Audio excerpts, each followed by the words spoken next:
Newsfirst, Newsline. Good evening and welcome to another edition of Newsline right here on TV1. This is a recording. I'm Shehan Ranadunga sitting in for Farah Shaukat Ali today. Our guest on this evening's program is Professor Priyanga Dunusinghe. Professor Dunusinghe is no stranger to Newsline, an economist attached to the University of Colombo. Good evening to you, Professor. Good evening. Very good evening. Professor, we've invited you on this program today, particularly because of what is happening today. Now, we know that the executive board of the IMF was set to meet today to discuss Sri Lanka's bailout program. Now, at the time of the recording for this program, we didn't know the outcome of this meeting as it was yet to happen. But Professor, if you could just brief our viewers, Professor, on what you think is the likely outcome of this particular meeting. Yeah, thank you for inviting for the show. And it is expected that Sri Lanka will basically will be able to get the IMF financial assistance under this extended fund facility. Now, since the staff level agreement was reached in September 2021, already we have passed more than 200 days to receive the IMF final approval for the director board approval. And generally, if you get into past data, generally within a matter of 1 to 2 months time, countries receive IMF approval. But in the case of Sri Lanka, it took more than 200 days to get the. We are sure that we will get it today, but it took nearly 200 days after arriving at the staff level agreement. And it is highly expected that I'm sure that the government policy makers, political leaders are the view that finally IMF would. Director board will approve the loan facility of 2.9 billion, and even some politicians have mentioned that the Sri Lanka will receive nearly US dollar 330 million or somewhere 390 million within a 1 week time. So that is the current context. And people are also very much interested in knowing what will be the outcome of this, IMF agreement. So it's a significant day, isn't it, Professor, in the largest, the broader view, because we have been waiting now for this IMF bailout for Sri Lanka to receive this much needed bailout. So if you were to, now you've already touched on this, but if you were to give us a timeline, when do you think Sri Lanka can expect to finally receive some much needed relief? I'm speaking of a bailout. Yes. I think according to some reports, once the approval was made, Sri Lanka will receive a sum of 330 US dollar million. And I have seen some another policymaker saying that the first tranche will be around US dollar 390 million. So whatever it is highly possible that Sri Lanka will receive it soon, maybe within a matter of 1 week. Professor, so now what are the next steps that need to be put in place? Now, let's assume that the IMF agrees, the executive board of the IMF agrees that Sri Lanka will receive this bailout program. What are the immediate next steps for the government of Sri Lanka that needed to put into practice in order for funds to be received and in order for Sri Lanka to feel the benefits of this program? Yeah, I think it is a very pertinent and very important question that, that under the IMF assistance, what we aim at solving is the balance of payment related issue. Generally, the IMF was set up in order to address the balance of payment related issues faced by its member countries. In addition to that, we have number of the other areas where the Sri Lanka must focus, in particular in enhancing output and employment and exports, so on and so forth. So Sri Lanka must come up with the economic policy framework which is consistent with the agreement or the macroeconomic framework that we agree with the IMF in order to basically accelerate or to start economic activities that have been contracted over the month due to balance of payment related issues.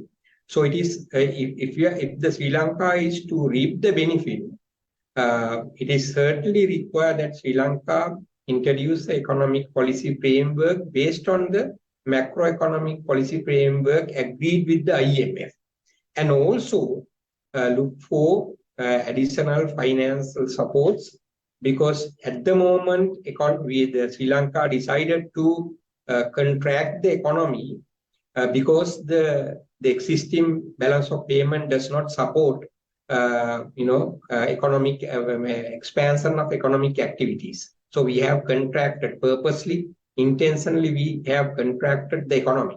Now it is we will be able to expand it with the IMF support. But when we expand it, we certainly need to do it based on a plan, because IMF does not provide us an economic plan. It is a macroeconomic policy framework for a 4-year period. It mostly addresses the root causes of the balance of payment issue, not the root causes of economic slowdown in the economy and the poor performance with respect to exports, with respect to foreign direct investments and other related areas that we need to understand clearly. Professor, well, let's look at it. Let's look at some recent incidents. Now, we know that recently Sri Lanka's rupee appreciated, and there was a massive reaction here in Sri Lanka. Public confidence went up with this. But then, having said that, we noticed that the rupee then slowly started depreciating again, and there was in fact a news report which said that it's likely that the rupee will crash once again towards the end of this year. What do you think an IMF agreement, what kind of impact might that have on the economy in the short term? Do you, for example, foresee that the rupee will once again appreciate? Well, certainly this rupee appreciation happened in a context where we have a number of restrictions with respect to imports, and at a time that we do not pay our debts to bilateral and creditors as well as the private creditors. So if we relax and if we start paying taxes, certainly there will be a higher demand for dollars, and as a result, the pressure is on the side of depreciation. And at the same time, Sri Lanka will be able to obtain some loans again from the World Bank and the ADB, and gradually we will see some improvement with respect to exports and tourism and related areas. So even after receiving IMF, we don't have reason to believe that we will get a massive inflow of foreign exchange as such.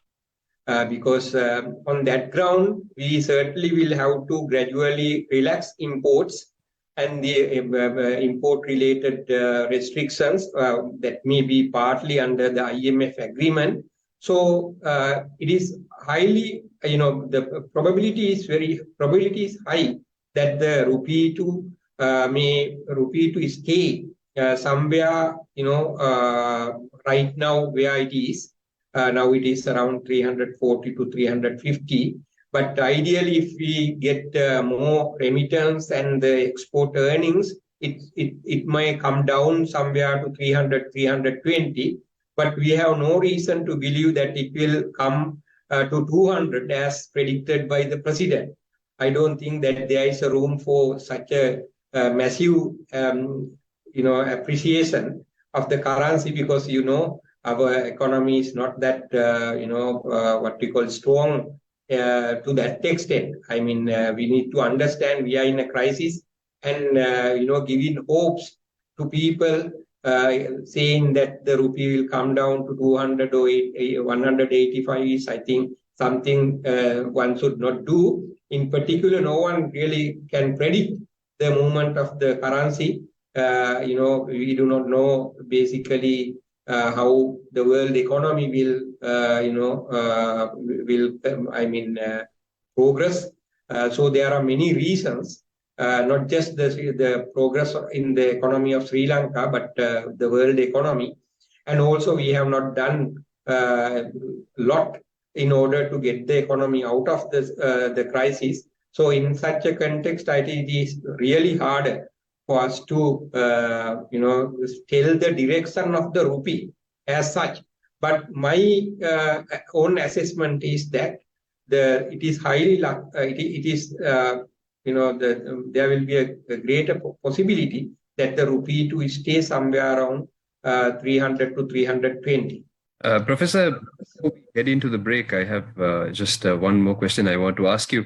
Now, we know that the IMF chief, Kristalina Georgieva, I should say, on the 7th of March, she announced that Sri Lanka has made progress in terms of taking a decisive policy action over the IMF program, and that Sri Lanka has obtained the financing assurances from all the major creditors, including China, India, Japan, the Paris Club.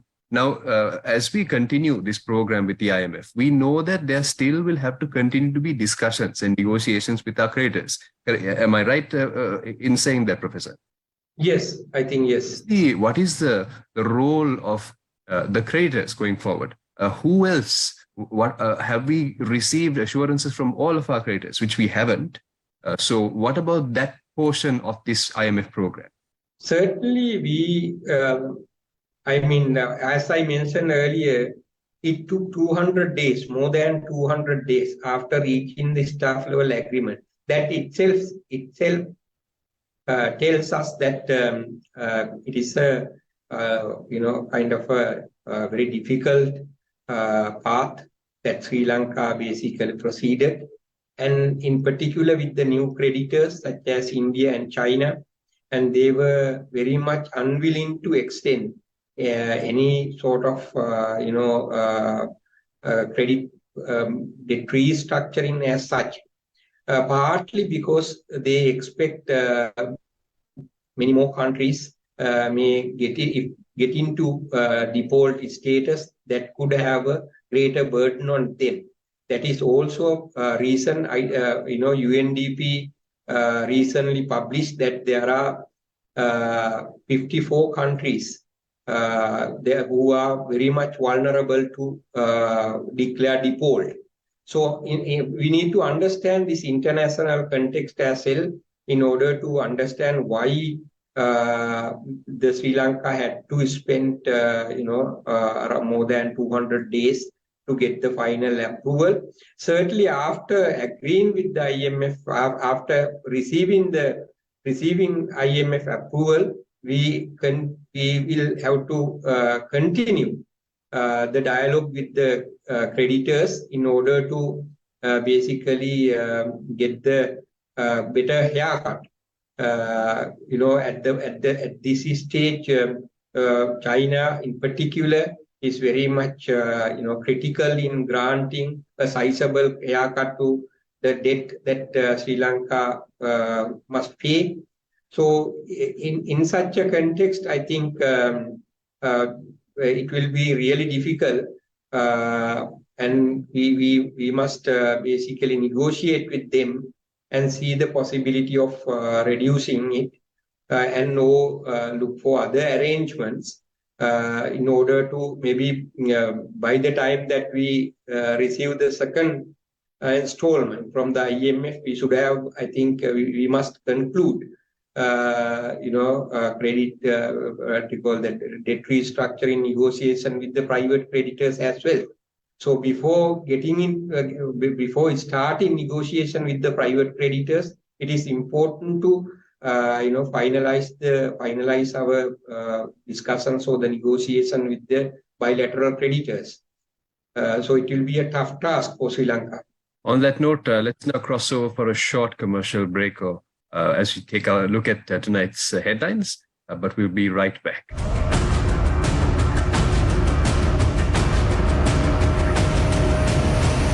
Newsfirst, Newsline. Will Sri Lanka get an IMF bailout package? IMF Executive Board to meet today. Decision on Tuesday morning. IMF package will include budgetary support to Sri Lanka's government, says Central Bank Governor. Local government institutions now under secretaries and commissioners. SLPP opposes decision. Former minister says election should be presidential or parliamentary. Uday Gamanpilla says president cannot call for early presidential poll. Egg shortage in Sri Lanka worsens as concerns mount over mafia operations. Court issues order preventing the digging of trenches. Xi Jinping and Putin meet in Moscow as Russia's war in Ukraine continues. 23% for 2 months, 25% for 4 months. Valuable FD.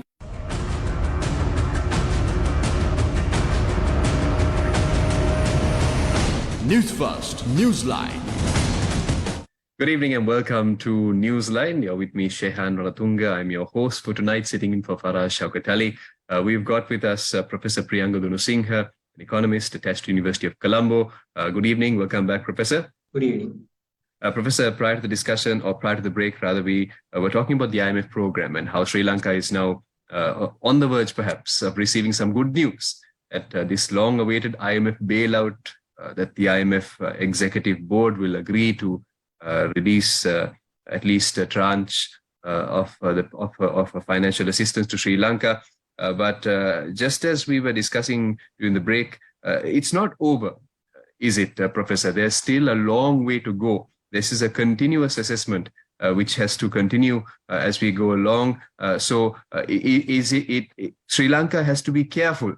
Am I right, Professor, in that there's more work to be done? Yes, definitely. I think that is, that when we say that the IMF will approve the Sri Lanka's request for an extended fund facility, on the other hand, Sri Lanka has agreed to a economic policy reforms package that Sri Lanka must undertake during that particular 4-year period. So the money is conditional on, IMF money is conditional on the implementation of that particular policy framework. So we must see the policy framework even at the time that IMF IMF and Sri Lanka reach staff level agreement. IMF staff members mention the policy areas policy areas and the changes that they look for. Number one, increase tax revenue and rationalize expenditure. Number two, basically state-owned enterprises at least make that they are cost recovery. Number three, corruptions and anti-corruption laws to be introduced. Then four, social protection and so on and so forth. They specifically mention the reform package. We call the reform package that Sri Lanka must undertake during this period, and depending on our progress, the IMF, after an evaluation, after they evaluate our progress, they decide to disburse the tranche or not to. Okay, so it is a continuously we need to stick to IMF program in order to get the IMF financial support, and not just the IMF financial support, but even to get from the others. This time we need to strictly follow IMF. Basically, when if I put that in simple way, the conditions. You touched on, of all the conditions that have been mentioned, one condition in particular is causing quite a bit of, let's just say, public discontent, and that is over taxes. Professor, you're well aware there have been protests, and there are more protests expected on the tax program that's currently being implemented by the government. Professor, is there an alternative tax program available to the government to help Sri Lanka's public who have been battered by this economic crisis? Frankly speaking, I don't see an alternative to the recent tax reforms. Now, some I have seen arguing increase in indirect taxes. But if you look at the data, right now we could see the two main income from indirect taxes. I mean, two major component. We know one from the alcohol and the other from the tobacco. Right now, what we have witnessed a reduction with respect to the total revenue that government receive from those two sources. Now that itself indicate not just the tax revenue from those commodities, but even from the other commodities, imported goods and services, as well as domestically produced goods and services, what tax revenue that government receive has come down. So in such a context, government definitely must target the direct taxes, that is to tax those who can pay.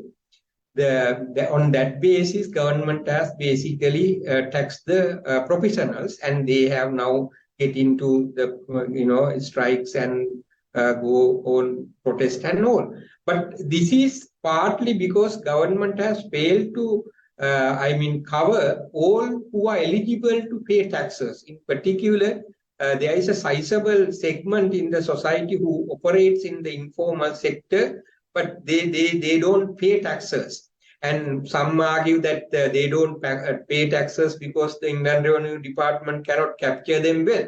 But it is not the case. Actually, Indian Revenue Department officials, some local politicians, as well as the tax assessors, keep that segment separately in order to earn, in an illegal manner.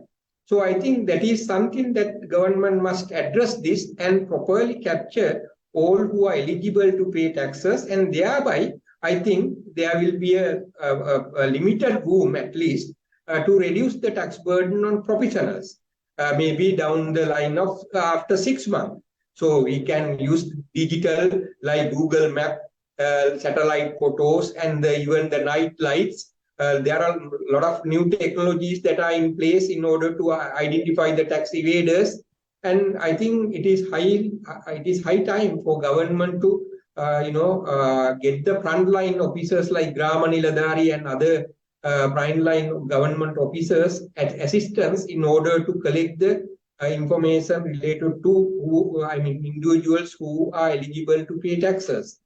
For how long must Sri Lanka persist with this sort of a tax regime, Professor, before we can see the light at the end of the tunnel? I think the current tax regime must continue at least 6-month period, because if we are able to basically resurrect the economic activities, basically if the economy witness some sort of expansion, then we could expect government gradually will receive income from indirect taxes and direct taxes from the corporate sector. Right now, that you don't get the indirect tax revenue as well as direct tax revenue from the corporate sector because economic situations are so bad. So that is partly the reason why the professionals are targeted. I think we can expect that we can get away with the current tax regime if we are able to basically expand the economy maybe within 6 months to 1 year time. But coming to the end of the program, but before we conclude, Professor, you mentioned something earlier. You spoke about the importance of understanding the international context. I want to get your opinion, Professor. We know that 6 major central banks have launched combined effort to avert a global financial crisis. Now, these include the European Central Bank, the US Federal Reserve, the Bank of England, the Bank of Japan, Bank of Canada, and the Swiss National Bank. Professor, what is happening globally? Certainly, I think after the pandemic, we witnessed the war between the Russia and Ukraine. Now it seems that this war, before the world economy get recover from the pandemic, this Russia-Ukraine war started, and as a result, some of the global level impact related to pandemic get exaggerated, and actually the global economy did not receive enough time to get it recover, get it adjusted for the post pandemic period. Before getting adjusted, get into a recession again due to Russia-Ukraine war. And the sad side of the war is that it seems it may continue for a longer period than expected. We don't see that the two parties come to a kind of a negotiated settlement as such. And there was only one attempt made by China to basically go for a negotiated settlement, but it was not received either by the Russia or the Ukraine, and even the countries who supported Ukraine. So in such a context, it seems that the war may continue for another 1 to 2 year period. And in such a context, there are a lot of rearrangements with respect to supply side rearrangements, and the outsourcing rearrangement, and even the financial rearrangements in terms of the major currencies. For example, now India is pushing ahead with the Indian rupee to be used as the dollar in the dollar in the South Asia. India right now, around 35 countries has agreed to transact in Indian rupees. Actually, this initiated with the Russia-Ukraine war, because India decided to do trade with the Indian rupee with the Russia. And now India has no options if not it gets some other member countries with whom India has some trade surplus, trade deficits, in order to continue. To make it a sustainable, trading arrangements. So similarly, some other countries also have identified over-relying on the dollar is dangerous, because for the first time, Western countries and US basically introduced number of sanctions against Russia, and it basically gave some wrong signal to some other countries as well. So they decided to go on their own, and maybe to see the possibility of making their currencies, somewhat stronger in the world context. So together, within all those developments, certainly the global financial system is not really healthy, given that there are a number of countries who are about to get into debt default.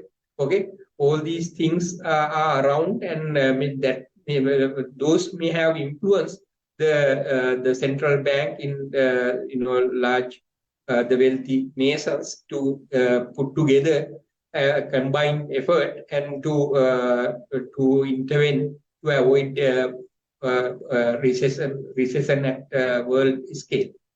Thank you, Professor. Quickly, just before we wrap up, so can these banks actually make a difference? Can they avert a crisis?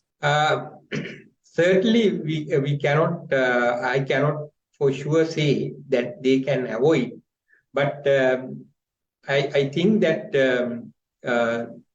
they may see, at least to minimize the risk of a recession. That is what they are planning to do, because inflation right now, we can see inflation start coming down in developed countries, and the interest rates are also to some extent coming down. But I think the global payment systems and related areas, there are some risks. We saw that some the commercial banks in at least one about to collapse, and it was basically supported. So in the US. Yeah, in US, so there may be some sort of imbalance. So I think central banks are working together to basically even to send a signal to the global community that that they have looked into that and they are ready to address any instability in the global financial system. That is also, I think, one way to minimize the risk of a recession, risk of a crisis. Professor Priyanga Dunusinghe, economist from the University of Colombo, we thank you very much, as always, for your time on Newsline. Thank you so much. And with that, we now hand it over to the 9 o'clock news.